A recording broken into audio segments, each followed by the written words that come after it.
bienvenue sur votre plateau Analyse au féminin. Reçoit pour vous aujourd'hui Madame Sandrine Lusamba. Elle est coordonnatrice de l'ONG Sofepadi, entendez, Solidarité féminine pour la paix et le développement intégral. Bienvenue à vous, Madame. Merci, Madame Magui. Avec elle, nous allons parler de la violence domestique. Faut-il une loi pour cette forme de violence? Alors, c'est autour de ces sujets que nous discutons avec notre invitée, Madame Sandrine Lusamba. D'entrée de jeu, dites-nous, Sofepadi, 22 ans d'existence. Est-ce que vous avez réussi à atteindre vos objectifs? Merci Madame, je suis très heureuse d'être sur votre plateau et surtout en ce mois de la femme. Merci en tout cas pour l'accueil. Non, nous n'avons pas encore atteint notre objectif parce que la femme continue à faire face à beaucoup de problèmes, à beaucoup de barrières. Nous sommes vraiment en train de continuer dans notre mission de promouvoir et de défendre le droit spécifique de la femme. Alors, quelles sont les thématiques dans lesquelles Sofepadi travaille, au-delà des violences sexuelles? Oui, à travers cette mission de promouvoir et de défendre le droit spécifique de la femme, la Sofepadi oriente ses actions vers la prise en charge holistique des violences sexuelles et violences basées sur le genre.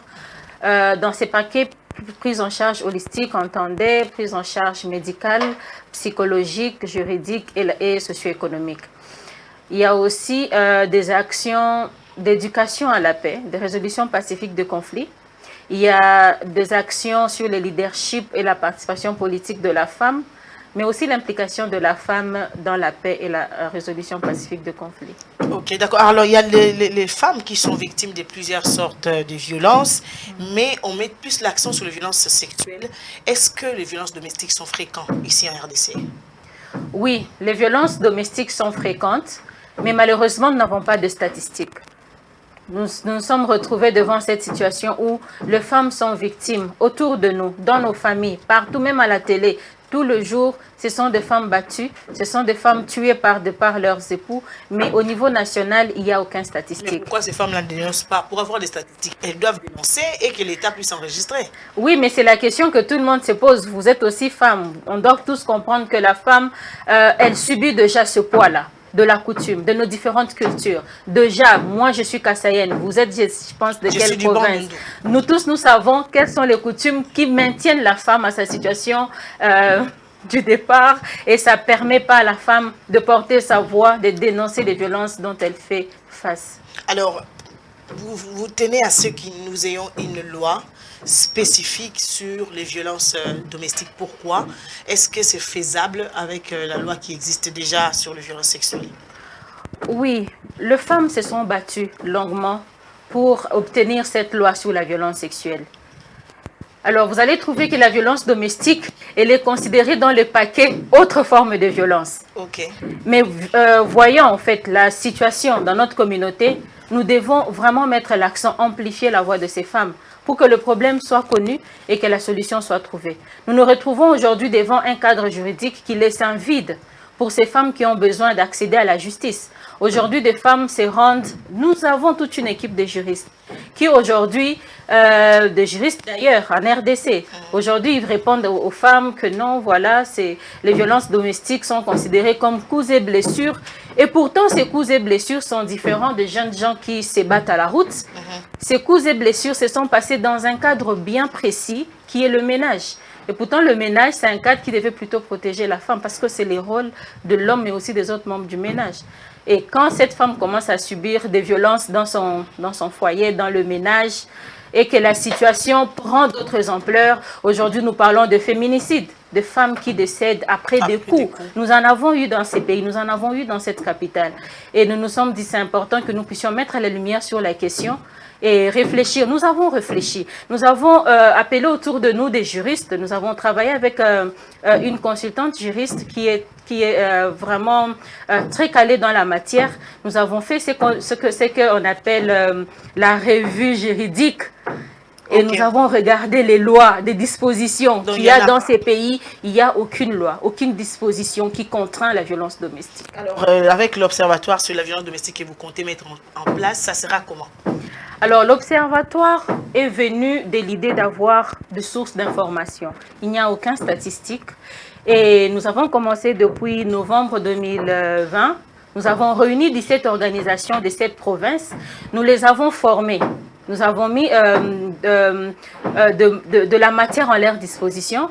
Nous avons mis en place une application mobile pour que ces organisations puissent collecter de cas. Ce sont des organisations qui travaillent globalement sur les questions de violence basées sur le genre, mais cette fois-ci, nous avions voulu que lorsqu'ils reçoivent des cas, qu'ils soient en mesure de collecter des informations spécifiques et les enregistrer. Alors, à cette date, aujourd'hui, je peux vous dire que nous en avons déjà enregistré plus de 200 cas.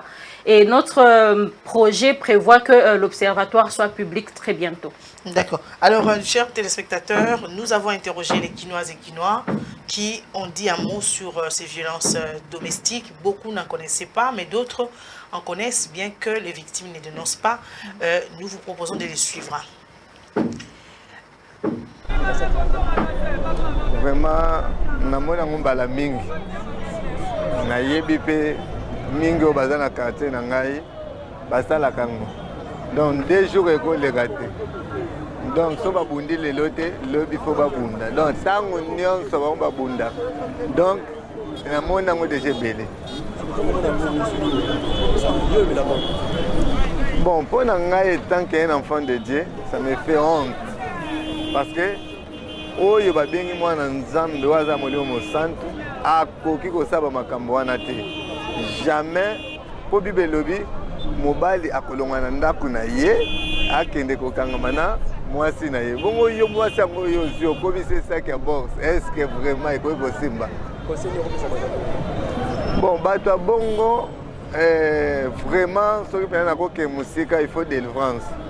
Faut ça la bon pena délivrance parce que ezala no bien té. Ayebi no pena makambo nzambe te poso ka kenda ka pena église ayoka ka ce qui concerne la Bible. Aotika lo simba mwasi na yete malgré que basi aide moko bazaka na bango ndenge wana mais faut ko yeba faiblesse ya muninga moko pa yeba faiblesse ya muninga c'est ça ba yeba ko bunda te so pena ayebi ko sambela ba bondeleli ba délivrer bilimo ane longwa.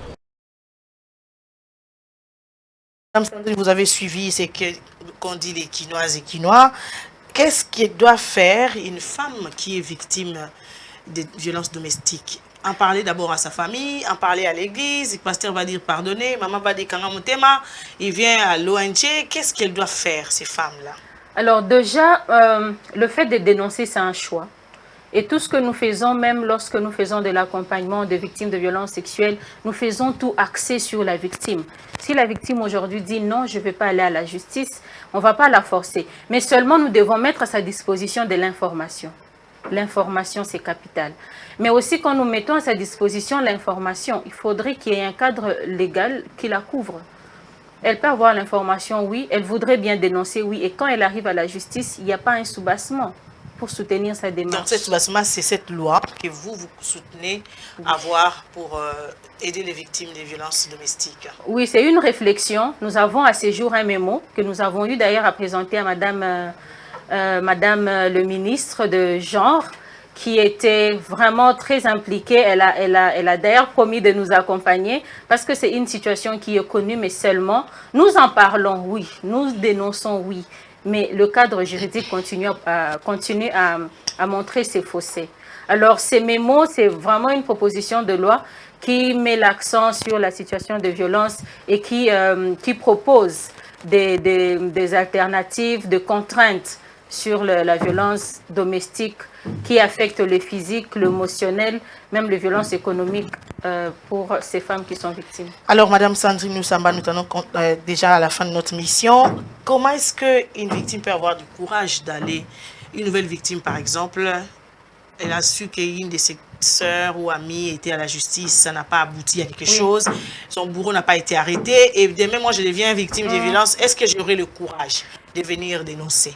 Nous avons pensé de toutes ces difficultés en proposant le mémo. Oui, nous devons travailler sur la prévention. Après, quand la personne dénonce, il faut la réponse. Après, il faut des mesures de protection. Vous savez que dans notre pays, il n'y a pas de maison d'accueil pour une femme qui est battue en pleine nuit, par exemple, qui voudrait fuir le ménage, qui va l'accueillir. Dans les sous-siètes. Non. Le sous-siète ne prévoit même pas de chaise confortable pour qu'une femme qui a des douleurs battue, qu'elle y reste même la nuit pour se réveiller le matin. Non. Et c'est ça qui fait que les femmes n'arrivent pas à dénoncer. Déjà, vous savez que beaucoup de femmes n'ont pas accès, n'ont pas l'argent, si je peux le dire. Elles dépendent totalement du mari. Et aujourd'hui, elle est la victime, on la tabasse, elle dit « Soki na longwe ». Où est-ce que je... Oui. Et puis la famille te dit « Non, ici, il n'y a plus ton lit, hein, il faut rentrer dans ton ménage. » Après, il y a celle qui décède. Donc, la proposition de cette loi, c'est vraiment d'amener le gouvernement de la RDC, de mettre en place des mesures de protection, de prévention, de réponse, mais aussi de réparation. Alors, votre dernier mot pour clôturer? Merci beaucoup. Je suis très heureuse de passer sur votre plateau. J'admire de très loin. C'est ma première fois et je vous encourage beaucoup dans vos initiatives. Et je pense que ces plateaux vont continuer à nous servir de cadre pour que nous puissions parler, amplifier la voix de la femme. Sans problème. Merci beaucoup, Madame Sandrine. Voilà, chers téléspectateurs, ça n'est fini avec ces numéros de votre magazine Analyse au féminin où nous avons passé en revue la question des violences domestiques. Vous êtes victime, appelez notre numéro. Nous allons vous mettre en contact avec les services de l'ONG Sofepadi et pourquoi pas d'autres ONG qui militent dans ce sens. N'hésitez pas, ne gardez pas le silence. Votre vie en dépend. Pourquoi mourir, laisser ses enfants pour un homme qui vous tape? Alors, à très bientôt.